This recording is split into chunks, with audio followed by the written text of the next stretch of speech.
Like so many champion sportsmen, Tony Shaw came up the hard way. Nothing came easy, but always there was his family and there was his sport. His parents, Reg and Eileen, both were top sports people in their own right. His sisters, state basketball representatives, and of course his famous footballing brothers, who all wore the black and white of Collingwood. Ray as senior captain, leading the Magpies to grand finals in 1980 and 81. Kelvin, who won a premiership with Collingwood under-19s and played in the reserves, and Neville, who also played in the Magpie seniors. Yeah, I think the whole family, Ed, were pretty, they were all sports fanatics. So, we had some big cricket games and footy games out in the backyard and, even out in the main street in front of our place. And I can remember the old gravel rash on the bitumen, which, my sisters they played netball state. My mother played state netball. My father was a good footballer, and my other three brothers, Kelvin, Ray and Neville, have all played for Collingwood. So it's been a pretty big sporting upbringing, so it's been great. And it was with his family that Shaw realised that life was a case of the quick and the dead. If you got left behind, if you didn't have a go in the family, even for a feed, so there was a few fights over a few things, and it did make me harden up a bit earlier. Oh, well, they hated going out in cricket. I mean, they never wanted to go out. They were always cheated out if they had to go out. The same as football, they were all the best. The whole lot of them, they were all better than each other, but they were all very good friends, really, they were. Despite coming from such a football household, Tony Shaw's first sporting love was not the great Australian game. I went over to Coburg. I played with a side called Reservoir T-Bolts, who played on Saturday afternoon, and I played underage there, and then I played in the seniors on the Saturday night, so I nearly lived at Coburg Basketball Stadium. I had two people who were like my parents because my mother and father couldn't drive, Mr and Mrs McLeod. Now, they drove me there, and they were on the committee of the Coburg Basketball Stadium, so we had tea there. I played in the afternoon, had tea, and then played at night, and then went home with them. So, they were like my second parents. I met my best man, Les Wright, who is the Wrights have got a big basketball background. All of them played for Coburg Giants, and Mark played in the Berra Giants grand final a couple of years ago. So, I met some great people through basketball, and it also helped me, I think, for my fitness because, like Sunday mornings, I had to run from Reservoir to Coburg to train and then run home after because a lot of times I couldn't get a lift, so it did help my fitness then too. But it was at this time that Shaw realised that hard work would be the only way he would make something of his life. Well, even then, he was not shy about expressing his feelings. Yeah, I think it helped me in my thoughts on how to train, the work ethic of it all. To go out, you had to make a quid, and I was doing a couple of paper rounds each morning, and I didn't have a bike, so I had to run them, which I was super fit at that stage, and like I said, I had to go to the basketball stadium. I was playing football for Keon Park Stars, and it was just an unbelievable upbringing, I think, where everything should have gone right if I just kept persevering, and like I said, the work ethic was sort of drilled into me early in my life. But eventually the time came for young Shaw to head down to Victoria Park for a trial run with the under-19s, a much tougher assignment than what he first thought. I came down to Collingwood under-19s, and a lot of the blokes who had played in the Preston District Football League had come down to train too. And I knew I could beat most of these blokes. I had one of my best mates, Terry Tilley, who we went down together, and we thought, well, we're a chance because over the 8 years I played with Keon Park Stars, he had won 4 best and fairest, and I had won 4, and we had really, it was between us for the best player at Keon Park Stars, so we thought we're going to be a chance here. And we got down there, and they had about 70 or 80 blokes trying out, and after they said they were going to have about 7 or 8 quarters, which didn't worry me because I knew they've got to fit up the blokes in somewhere. But then I kept seeing these blokes who I could beat, in the PDJFA, Preston District, who I'd beaten, jump in front of me, and I thought something's up here, and we waited for about second quarter, third quarter, and still hadn't had a run. And we got to the 7th quarter, and I said, I've had enough, and so did Terry Tilley. So we've gone up to the team manager, who was Billy O'Keefe at the time, and said, see you later, we won't be back. So it was probably pretty aggressive thinking because I'm not really that way inclined, I don't like to be rude to people, but we just thought, well, it was a waste of time when they were pushing these other blokes up, and I know it might have been a bit impatient, but I just went back to Reservoir Lakeside, and probably the best thing ever that I played in the Premiership side in A grade in the Diamond Valley. That was the last Premiership that Lakeys have won up to this day. But then Shaw's luck took a turn for the better. With a bit of pushing from his brother Ray, Tony was back at Victoria Park and this time he stayed. The club had about 25 or 6 injuries at pre-season, and it's a true story. It just happened that they had all these injuries pre-season, and they were getting short for numbers, which is amazing in like VFL then. In those days, you think you'd have a lot of players, but Ray said, well, to Ronnie Richards, I've got a brother who plays for Reservoir Lakeside, and said, why don't you give him a go? So I came down pre-season and played in the seconds under Ronnie. You know, he gave me a chance, and Tommy Hafey was fantastic. He, you know, just the way he was an inspiration to anybody, and he gave me a chance too. I played, I think, 12 games under Ronnie, and then played 5 senior games at the end of the year. I played in one final, and we got beaten, and I got dropped the next week, so that was a bit of disappointment, but that's how it sort of started. So probably having a brother in the right spot at the right time and a few injuries helped me. Tony Shaw out to Mark Williams. Mark Williams will give it to Cloak. Cloak will give it back to Tony Shaw. Tony's caught. Back it goes to Mark Williams. Abernethy 50 metres out, puts it in Shaw. That was a beautiful kick to Tony Shaw. That was skill. Tony Shaw looks around, goes on and kicks a goal for Collingwood. There's the bounce, comes down towards Tony Shaw. Shaw has a shot for a goal from a hand pass of McEwen, and he's put it through. McClure at the back can't mark. It's a good mark in front to Tony Shaw. Fellows takes it, nobody really on the mark. A mighty kick by Wes Fellows. Oh, mark! Tony Shaw! Can they make it 3 in a row? It's a good one. Oh, it's home with plenty to spare. And the Magpies mounting a challenge. In the early days, Tony Shaw was compared to his champion brother, who even mother Eileen believes had far more skill. I think out of the two of them, Raymond was perhaps the better skilled player. Let me put it that way. Anthony has had to work very, very hard to get where he has got. Raymond had worked hard too, and so did the other boys. They all worked hard at their football, but I think in later, Anthony did have to work a lot harder than Raymond did, really. And while no one likes to be second best, particularly Tony Shaw, even then he was able to turn a potentially demoralising situation into a positive. Didn't really worry me. All I knew that I had to work hard because, you know, one thing I've been lucky, I've always loved training. And I thought, well, if I was pretty fit then because of, like I said, my basketball background and things like that. And I just thought, well, if I work hard enough and get fit enough, and there's no doubt that my fitness gave me the chance to play league football. And Ray was good in another way. Like, it was hard saying you had to live up to his standards, but it was good also that he gave me something to aim for. And, you know, like he's played for Collingwood, captain Collingwood, played state, won the Copeland Trophy. So, you know, there was plenty of things there that I could focus in on, and it did help me in the end, I think. It might have been a bit of a burden earlier, but it didn't worry me that much, and there's no worries that it helped me later in the career. Shaw eventually cemented his place in the Collingwood first, and led by his brother, played his first grand final in 1980. Got thrashed by Richmond by 80 points, and I played on the bench that day, and I come on just after half time, and it was pretty hard just watching the game go down the gurgler like it was finished, you know, before I even got on. But you know, well, I believe that we weren't skilled enough. Like, Tommy did a fantastic job because we were just super fit.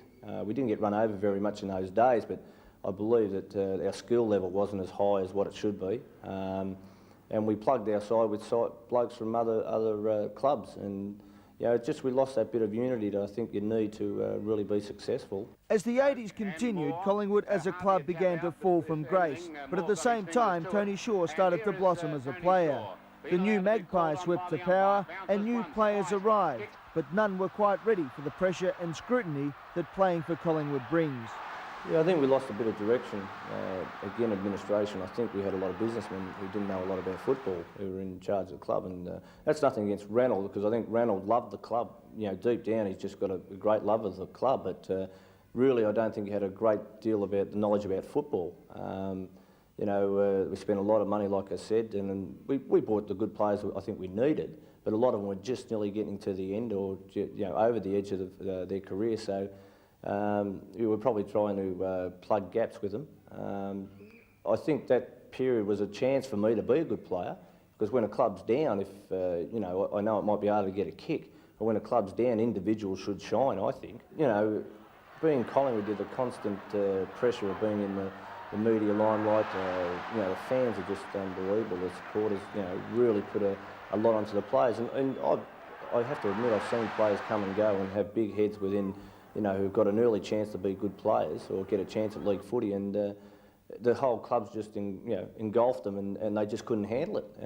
There's been a few like that, and it was a real problem with Collingwood at that stage. 1987 was Lee Matthews' first full season as coach, after taking over the previous year and finishing 6th. Mark Williams had left the club, and many believed that former Richmond champion David Cloke would become captain. But the club stuck with one of its own and appointed Tony Shaw as its on-field leader. And while the first year ended in 12th place on the ladder, it was the start of a new era at the club. It was an aim of mine, I won't lie about that. I've always given myself goals, and like I said, Ray head captain, so that was one of my aims, and I thought I was a chance, you know. I thought probably David Cloke had come to the club and had been captain of Richmond, and I thought, well, could have been out of the two of us, you know, there's no use lying about it, and when I got it, I was, you know, really wrapped. I went up to Lee and I said, you know, what do you want me to do with it? And he said, just, you've got the captaincy because the way you play, you know, we don't want anything to change, which it just relaxed me that much after knowing that I didn't have to do anything different. I think, no doubt, the direction of the club changed once Lee got there. Just little things like our training, well, it's not a little thing, but our training picked up, and I would have to say it improved probably 60 or 70% on what it was.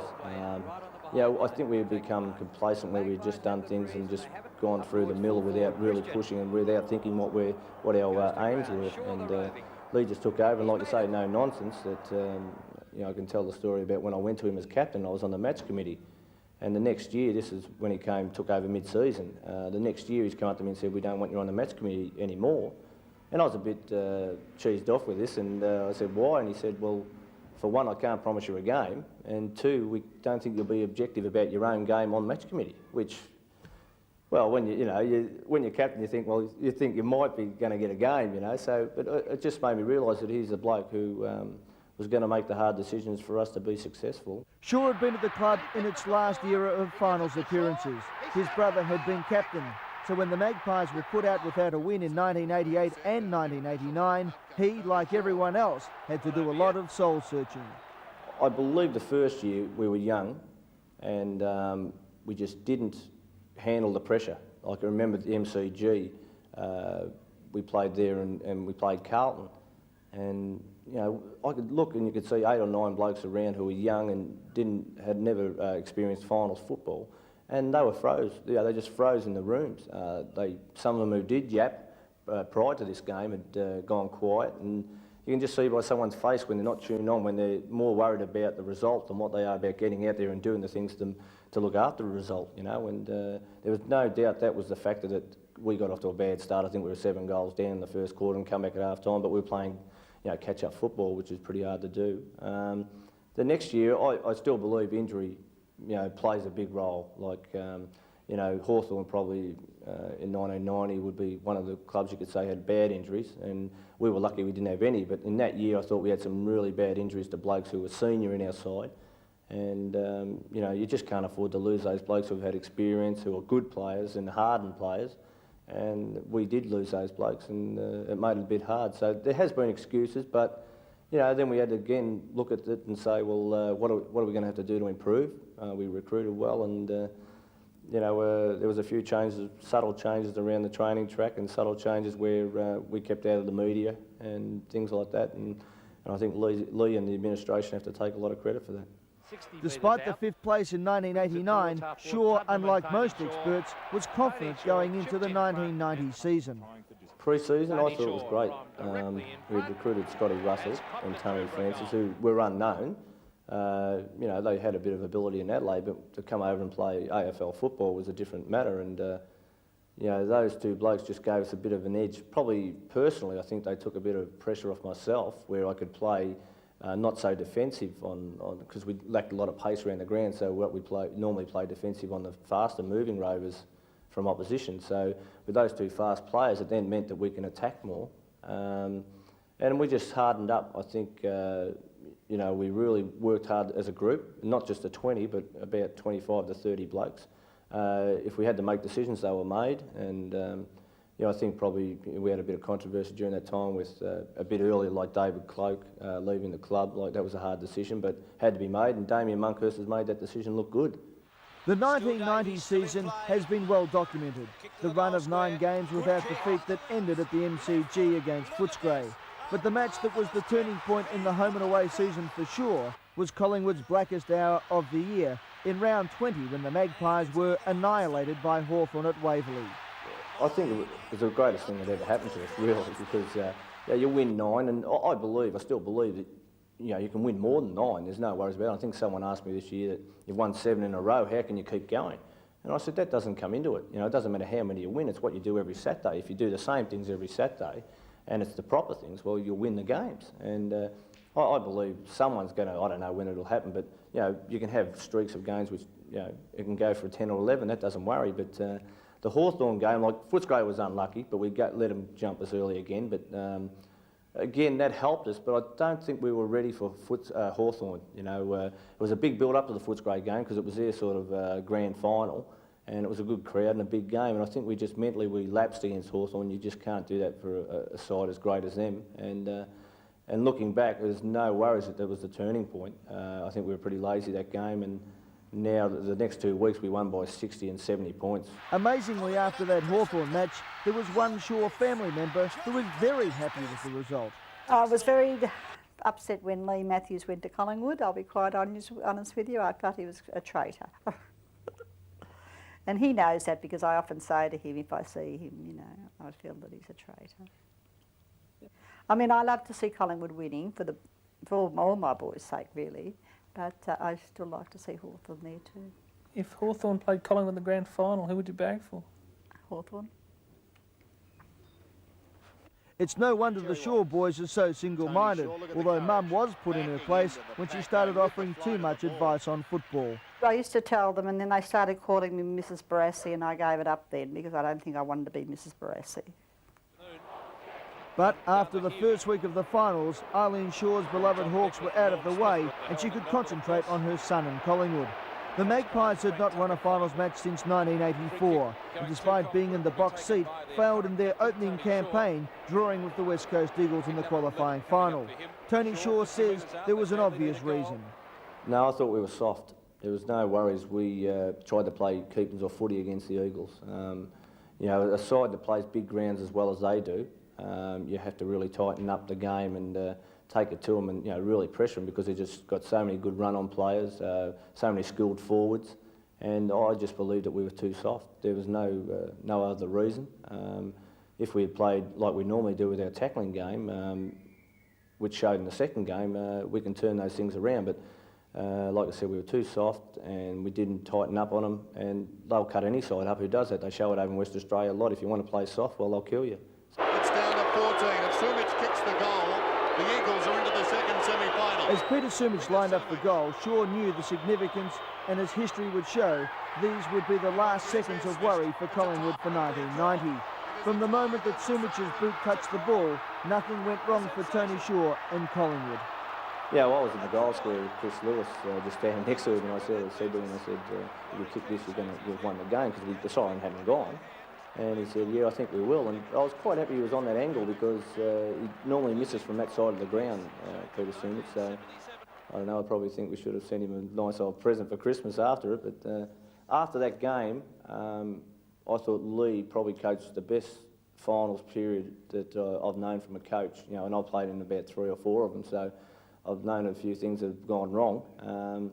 The first thing he said, well, nothing lost, nothing gained. We played bad, they played well. And I think the blokes were pretty confident that we played shockingly, and still could get up next week. So if we turned it around, we could win, and it worked out that way. But everything at training, we tightened up on the training track. It was a lot of man-on-man, not real physical, but always the pressure there, and it was in close quarters. And I think Lee really made some good decisions like that to tighten training up. We kept the ball flowing our way instead of trying to grab it so they'd tackle. And our training was fantastic that week, and I think the Eagles would have wanted to be on their game if they were going to beat us that next game. The following week, Collingwood blitzed the Eagles. There's no doubt we went to try and put it on them a bit, put the pressure on them, and then it worked out that way that not that they cracked, but we were just at them, you know, threes and fours, and that's our game. And then we've got a good running side, so once the ball comes loose, you know, we're pretty good in that department, and there's a lot of sides like that. But, you know, 8 goals up, you probably think, well, not that it's over, but, you know, if we keep the pressure on, it's going to be hard to come back from 8. And so Collingwood faced their arch-enemy of the year, Essendon, in the second semi-final. The Magpies had lost twice to the Bombers during the year, and this time a grand final position was at stake. It was this game that Shaw started to realise the subtleties of Lee Matthews' coaching style in this final series. You know, the thing that stood out in my mind was I had not noticed at the 2 Eagles games we hadn't had the hype in the rooms.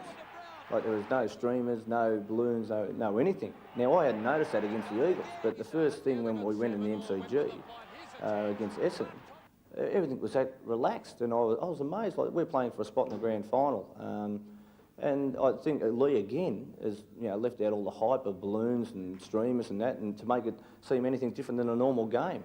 I believe that our pre-warm-up thing, I don't think Lee had to say anything. You know, he probably had an easy job that day because the boys were hyped. And, you know, we got out in the ground and our tackling was just fantastic. I think you can set the scene for a game early, and the first 10 minutes is pretty important. It was pretty well over, you know, probably half-time. Looking back now, but you don't think that, of course, but looking back it was. And we knew that because of the draw, their preparation was pretty ordinary. You know, like they hadn't had a game for, what, 2 or 3 weeks. They had a few injuries, like Timmy Watson we knew was under a bit of a cloud, and, you know, great player Timmy, and a few other blokes. So we knew that we hit them hard. They might have been a bit soft because you can train, but you don't. It's not the same intensity as a game. And we knew if we hit them hard that we could have really nearly broke them in that game. Kickett was being held before the ball even came back to him. He's gone backwards, he's lost it. Russell gathers, inside 50. Russell goes for goal and kicks it. Brown comes out with it, the hand pass. Comes to Russell. Russell snaps through it. Brown again. Back he goes, Starcevic. Francis hooks it up in front of goal. Dacos in front. Can he do something magical? Well, I remember walking off and Tony Francis, who, you know, bubbly little bloke, you know, fantastic bloke, who he was jumping all over the top of me. And I felt probably more relief than excitement. You know, I was rapt to be there, but I know Shane Moore would come up to me, and Shane's pretty cool, you know, like he's come up to me, but Tony was jumping on my head and he ran off to jump on someone else, and Shane Moore would come up and goes, well, we've got 1 more to go now, you know, and very cool, and just kept, and I wasn't smiling at the time when Tony was jumping over me, but Shane sort of brought it all back in, you know, and said, well, you know, we've got to keep everything in and keep it in club now, and you know, it was more relief than excitement after that win. This grand final in particular, it just seemed like everyone in the football world thought, well, if Collingwood can't win this one, there's no tomorrow for them. They might as well pack up and go. It just seemed that pressure all along, the huge crowds out here, the media hype, particularly yourself being the front man, having to look after most of the interviews. What was it like for that fortnight, particularly grand final week? Well, prior to that week, we worked real hard. Like, we knew we were going to freshen up grand final week, but on the track, you know, again, Lee's got to take a lot of credit. We worked real hard, did a lot of running, a lot of man-on-man stuff. We went away that weekend to like an in-camp thing at a golf club, and got away for the weekend with the wives, and we played golf and beards, whatever you want to do. Had a dinner on the Saturday night after watching the Eagles and Essendon in the preliminary final. So it was a weekend when we were all together as a unit, and it was great because the women, I think the pressure was starting to build and we needed a break from it. There was no media there, no one knew about it, matter of fact, and it was just great that we can get away, see other sides of the women where, you know, overnight you don't always go away. You might go away with a couple of the teammates, but you normally don't go away as a team. It's normally with the blokes, or the women go away by themselves. So it was good to see everybody relax on that Saturday prior. There are some things, however, that you just cannot get away from in grand final week, and the grand final parade is one. But for sure, it was another chance to enjoy an experience with his son Braden that most fathers and sons can only dream of, but which for sure was more important than anything else. Yeah, it was great. The only thing, he lost his Ninja Turtle. We were going halfway down Burke Road and his Ninja Turtle fell out and he was bawling for about 2 minutes. I had to promise him to buy him another one. So, no, it was great. You know, my family's everything, and I hold no no fears that if something happened to my family, I'd give football away first. My family's first. Doesn't matter, you know, close family or distant family, they come first. And I but no embarrassment saying that, and I'm very proud of it because the family that I've had a great upbringing. I couldn't ask for anything more. My mother's given me, you know, mother and father have had pretty hard lives and they've given us everything. And, you know, it's just, I think it treats you to respect a lot of things that you have had and respect people. So, you know, I'd, like I said, if it come between family and footy, I'd have to say I'll stick with the family. When he's with us, he's not Collingwood footballer, he's not Collingwood captain, he's not King of Moomba, he's just son, brother and uncle. That's how he is with us.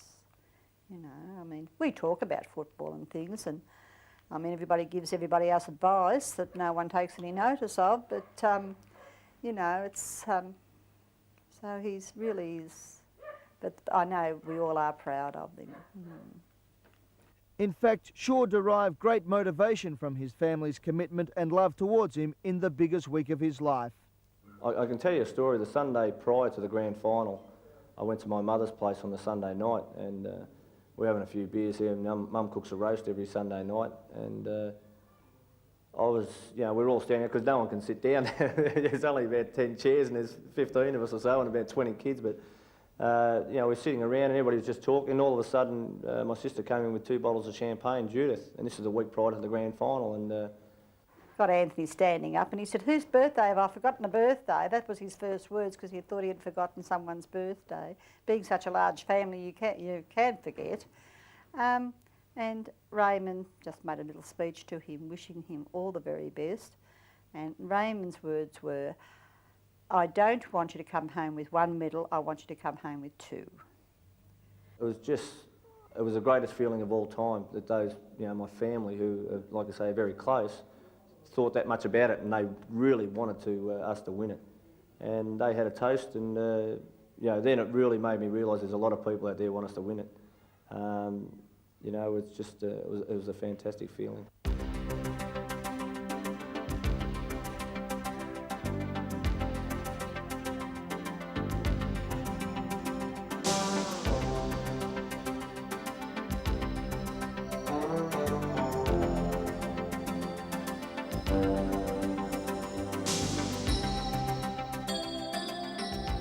So to the big day, and a month after Lee Matthews' plan to keep things relaxed was initiated, it was about to pay the biggest dividend possible.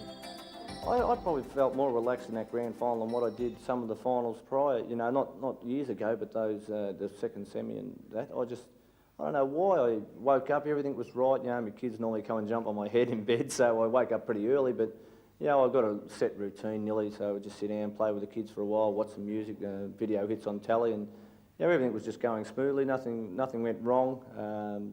You know, just jumped in the car, went to the game, and it was pretty relaxed. I was quite amazed, really, and again, get in the rooms, you know, it was just like a normal game. But one thing was changed, I think, from there to the second semi.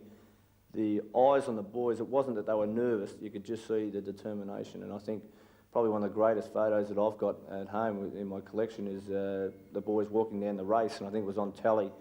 And you can just see right up the line of the players and their faces, no laughs, no, it's just looking straight. And you can't set that up, you know, it's something how they feel. And once I saw that, you know, after the game, I had goosebumps everywhere, you know, and it just showed that they had the vision was right and they knew what they had to do and they were pretty set to do it.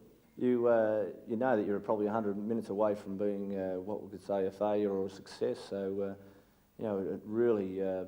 I think everybody just has to have their own sort of build-up to it. Like I said, I was pretty well relaxed in the rooms. I've got a bit of a big mouth, so I just kept that up. I normally talk pretty loud, so you know, I think every bloke did the normal thing. No matter how relaxed the Collingwood team was going out to play, they knew that 32 years of misery for their army of supporters could be alleviated. A win would write their names into the record books forever. A loss would condemn them to the list of failures of the past. And no one knew that more than Tony Shaw. But the Collingwood captain was ready for the challenge and produced one of the all-time great captain performances witnessed in a grand final. As usual, there was nothing too flashy about it, but Shaw was under packs, feeding out handballs and passes, tackling, bumping and cajoling his teammates along.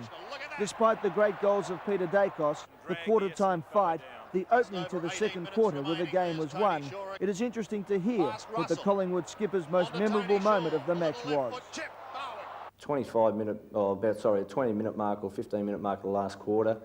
The ball was on the wing, and it's on video and a lot of the videos that I've seen, and Craig Kelly ran at the ball, and this bloke, the ball was in between him and an Essendon bloke, and the Essendon bloke was sort of standing up, but Craig just ran at him with his head and hit the ball and hit the Essendon bloke's legs, and the ball come free, and I've dived on it, and we held it up for a ball up. And Throw in on the wing, Izard to Anthony Danner, who's tried his heart out, Anthony Danner, all day.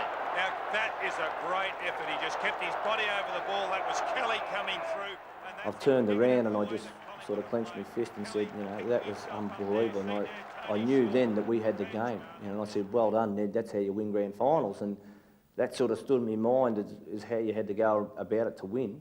You know, that was the one thing that stood out, and I knew that then we had the grand... Not then, but I was still... Yeah, we were 8 goals up, which I should have been relaxed, but about another 5 minutes later I passed to Damien Monkhurst, and he was having a shot for goal. And I was standing next to Timmy Watson, who was watching the kick, and I said to Tim, you know, do you think we've got you? And he goes, yeah, I think you have. And I just, you know, the next 5 minutes was just sort of running around without getting a kick and, you know, looking around. I was that relaxing. It was just, you know, a fantastic feeling. This will be probably the last kick. He need not even kick it. The drought is over. Finally, it was all over. The training, the frustrations, the triumph, the pain and suffering were all worthwhile as the gallant Magpie skipper fell to his knees on the MCG turf. He had led Collingwood to a premiership, the greatest feeling of all. And now he is the champion. Let's go down onto the ground with Michael Roberts. Absolutely fantastic down here. The feeling is absolutely sensational. All the Collingwood players are around now, and they are happy. Tony Shaw. Well, it looks as though Michael's got mixed up in the emotion down there. Great effort by Watson there, embracing Tony Shaw, and now Tony Shaw with Michael Roberts. How could they get hold of these players, Sandy? It's absolutely impossible. Euphoria is broken out. These players... Yeah, it was a great time, a lot of emotions, but I just felt that proud that I had, you know, 19 blokes who were out there at that stage, and I felt sorry for the blokes who never played. You know, it was the first thing when I saw blokes in the rooms after the game that, you know, you could cry for some of those blokes like the Ronnie McEwens and the Alan Richardsons who had injuries, and Ronnie was probably for team balance. Now, what do you say to those blokes? It's just impossible. They didn't play in a grand final and we did, but I was very proud to be part of, you know, what had been a 6 months campaign. The winner of the Norm Smith medal, surprisingly, Tony Shaw.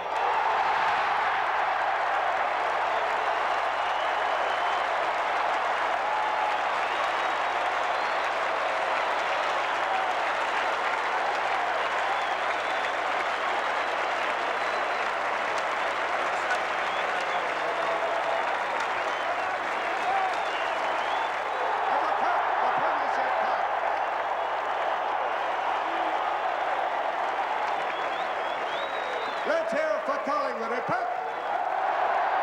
Hip hip. Hip hip. Righto, now for all you people, I'm sure the boys are going to do a lap of honour if we can ever get the cup away from Peter Dacos. You right, guys, for the lap of honour? Shorey, can you make it? I've got to thank the boys for when they put me on the shoulders going off the ground. Yeah, that was a great feeling for me. It was probably the highlight of that whole thing. Getting that cup was a big thing. You know, the medal and the Norm Smith was great, but that all I wanted was the cup. And you know, it's like I said, it was the culmination of a lot of bloody hard work. And I know Peter Dacos and Dennis Banks. I felt for those two blokes because I've played with them for what 12 years now. And we've been through a lot together, and you know, Banksy looked like he was going to retire last year, and come back and play in the Premiership side was justice really because of what he's put in for Collingwood. So it's just fantastic. champagne. Where's the champagne, mate? I didn't want to hear whether they won, lost, because I don't think I could have taken the disappointment if they had lost. And I was quite happy for them when they won, so... Later that night at the Southern Cross Hotel, where the official Collingwood dinner was being held, Shaw, with both his Norm Smith and Premiership medals around his neck, paid tribute to his teammates. It was after this, when the Collingwood team went back to Victoria Park, that the enormity of what had happened that afternoon hit. I was worried that someone was going to get killed, especially my wife, who was about 7 months pregnant. We had to get her through the crowd, but we had a good police escort there. But, you know, it was good because, you know, it was a chance where there could have been a lot of trouble, and I think a lot of Collingwood supporters should gain a lot of satisfaction in that they didn't mess up, and they should be proud of the fact that they were well behaved because they had a chance to, and they did. Look, they enjoyed themselves. That was going to be fact anyway, but you know, there could have been a lot of trouble and there wasn't, and I was very proud of that later, looking back. That they did a fantastic job and behaved themselves, and you know, you got to, when you win, you've got to be, you know, you've got to be good about it. You can't be big-headed, and you've got to be humble in winning. And I think we were, and I think the supporters did a great job in that area. 1990 was a magnificent year for the battler and Guernsey number 22. Tony's wife Deb presented him and son Braden and daughter Liana with a new member of the clan, Amber. As well, he's been Collingwood Mayor, and even bigger, the Moomba Monarch. I don't know, the King of Moomba, I was very surprised. I was pretty embarrassed, matter of fact, about it, but I thought, well, you know, someone's going to have a lot of fun doing it, so why not be me? And I also made a stipulation that if the club or Lee didn't want me to do it, I wouldn't have done it, because, you know, we're trying to get away from that grand final thing, but this isn't a football-related thing. Yes, I know he'll do a very good job. I know he will. And I think that everybody will be very, very proud of him, really. Mm-hmm. But his achievements on the field were incredible. Victorian representative, Norm Smith medalist, Premiership captain, and his second Copeland Trophy for Collingwood's best and fairest player.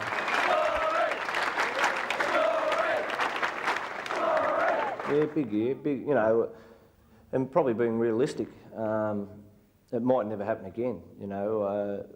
I always give myself aims, like every year I try and be in the top 6 in the Copeland. I think there's only been 1 year out of the last 7 that I haven't, you know, and I think that was mainly due to injury. Now, I think if I'm in the top 6 in the Copeland, I'm going to be a fair player. Yeah, the Norm Smith was great.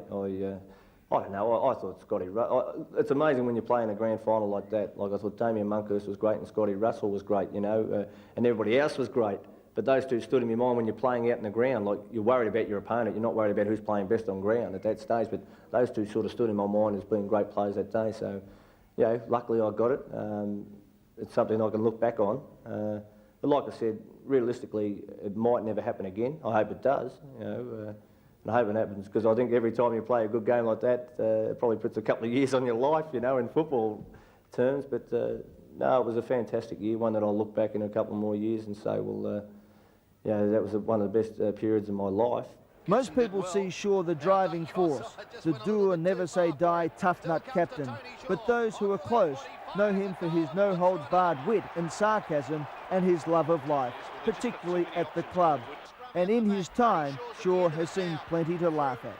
I don't know, like things like Ronnie Andrews leaving the head of a calf, you know, a cow in Glenn Howard's locker and putting a tie and a shirt over it, you know, that sort of thing. I don't know, we've got some great characters like Jamie Turner, like one night he doesn't buy deodorant. Like, I think he's tight, you know, Jamie, and he's right next to my locker and he always bots my deodorant. So one night I didn't have any myself and I went to Michael Christian's bag to see if he had any, and I thought it was deodorant. It was hairspray. I was just going to spray it under my arm, so I waited for Jamie to come out, and here's Jamie said, "Come on, Shorey, give me some of your deodorant." And I said, "No," and he said, "Come on." So I gave it to him, and there he is spraying hairspray under his armpits, you know. So just little things like that, you know. Ronnie Richards, when he first started football, used to talk to us, and nearly every match, I don't know how many sets of dentures he'd go through, but this one day at South Melbourne, the old South Melbourne footy ground, he bounced it on the ground saying, you know, I got his dentures out and threw it on the ground. "I love you blokes, lift me," and the dentures bounced and went into the rubbish bin,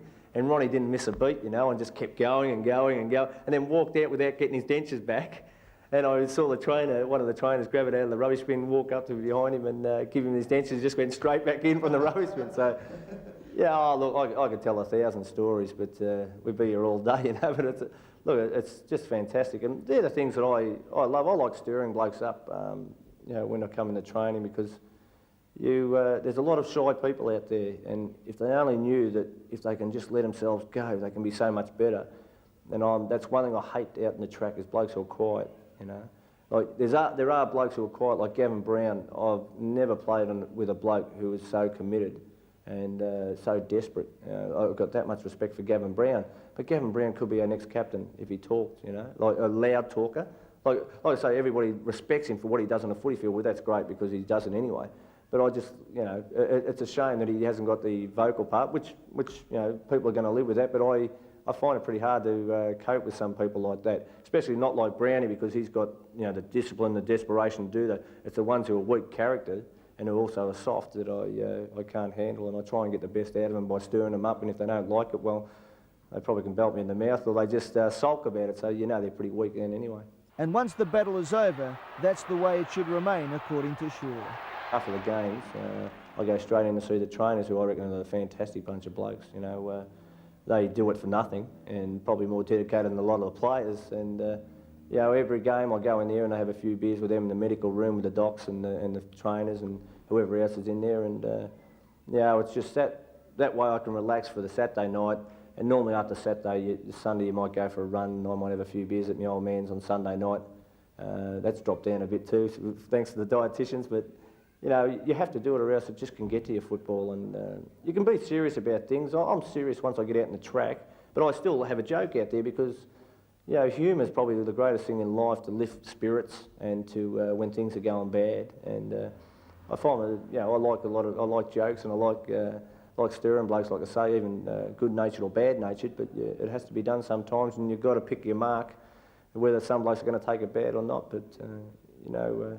Yeah, I like a beer, and hopefully, I think one of the bad things is after the game when we used to have a beer with the opposition players, that's out now. You know, that used to be fantastic. You try and kill them out in the ground and then come in and have a beer with them, but you know, everything was forgotten, and it's a shame that that's missing now. I was talking to Dougie Hawkins the other day, who said Footscray are going to bring it back in. So hopefully, maybe our club can look at that, because I think it's an area that has to, or should be looked at. Tony Shaw has become Collingwood's Rocky. Initially rejected, he has fought, stumbled, fought on and ultimately succeeded. And he has some unique insights into what it takes to go the distance. On fear. There's no doubt that people on the football field, everybody feels fear. The problem is you've got to be able to, who gets over it the best and who can perform at their best under a lot of pressure. On life. I'm very happy-go-lucky bloke. I enjoy life, I love life, you know. I just can't picture myself without football. You know, the day that I retire or the club retires me, and probably might be the second way, because I don't want to give them a chance to do it, but you know, I don't know, I always have a dip at it. I love being around people. I love the involvement of football clubs. I love my family life, you know. I've had everything. I've been very lucky. I've had a great club here who have backed me to the hilt. You know, and I can tell stories like when I was younger and I was buying my first house, I didn't have enough money to buy it. And I hadn't really made league footy then, you know. I was probably in my 4th or 5th year. And, you know, I went to the club, I said, I need a bit more money to buy a house. And they helped me out. Like, there's a chance that a lot of people, young people like myself, would never get, and they'd have to work their, you know, butt off for the rest of their lives to do it. Now, I can look back and say, to some degree, that I've repaid them in a way. On Collingwood. Well, football-wise, it's the be-all and end-all, you know. I probably didn't even think like I'd go to another club, because I thought, you know, lacking so much, if I ever got the flick from Collingwood, I doubted whether I would have gone to another club, you know, unless I thought I could make it somewhere, which I did doubt. So I probably wouldn't have gone to another club other than another AFL club other than Collingwood. Now it's just, I don't know, I feel part of it. It's a big family, you know. I think Alan McAllister's got to take a lot of credit there. He's brought it back to the, not the tradition, but the thing about let's get people involved back here, you know. And I just feel I've made some great friends, you know, 13, 14 years of people I can go up to any time, anywhere, and say, well, let's have a beer together, let's talk about something, or how you going, you know, and I can look them in the eye and they can look me in the eye and not feel any guilt, which is a big thing, I think. And having the respect of those people is probably the greatest thing for me. And like I said, the respect of my peers, which I always tried to aim for when I started league footy, and hopefully I've gained it. and on the future. I'd like to firstly be competitive. I think that's how I've gained a lot of respect, by being competitive out in the field. I hate losing. I don't sulk about it, like I said before, but you know, I want to be a winner. I want to play in another grand final.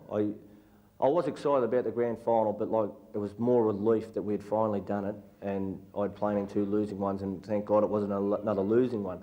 So I want to feel. Matter of fact, I was talking to Kevin Bartlett the other week, and he said most grand finals are like that. They're relief more than excitement.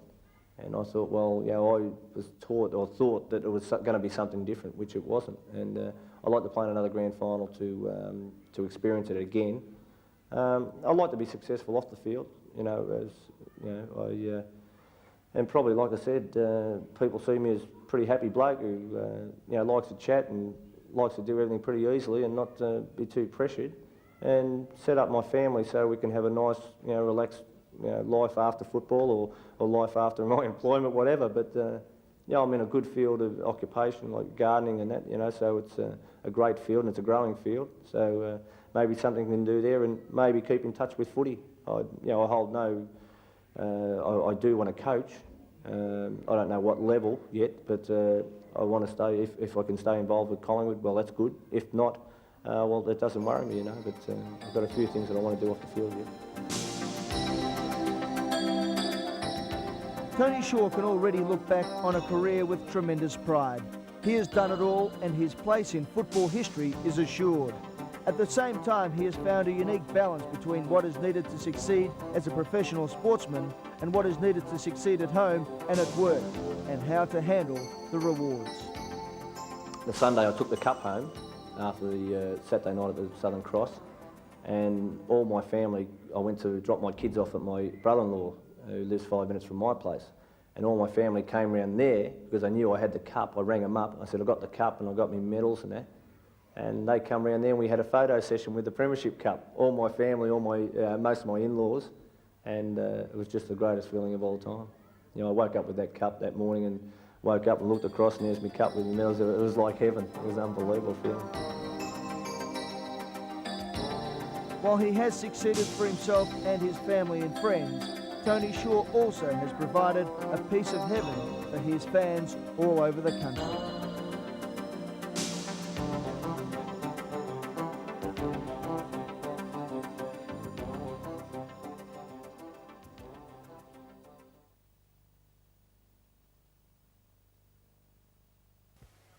Here's the football video every Collingwood supporter must have. The Road to Victory. 90 minutes to trace the Magpies' climb to the ultimate success. Travel with Collingwood from Lee Matthews' appointment as coach in 1986, the highs and lows of each round of the 1990 season, to the last all-important training session. Relive the grand final magic and share in the joy of the celebrations that rock Victoria Park. Just $29.95. No Collingwood supporter should miss the Road to Victory.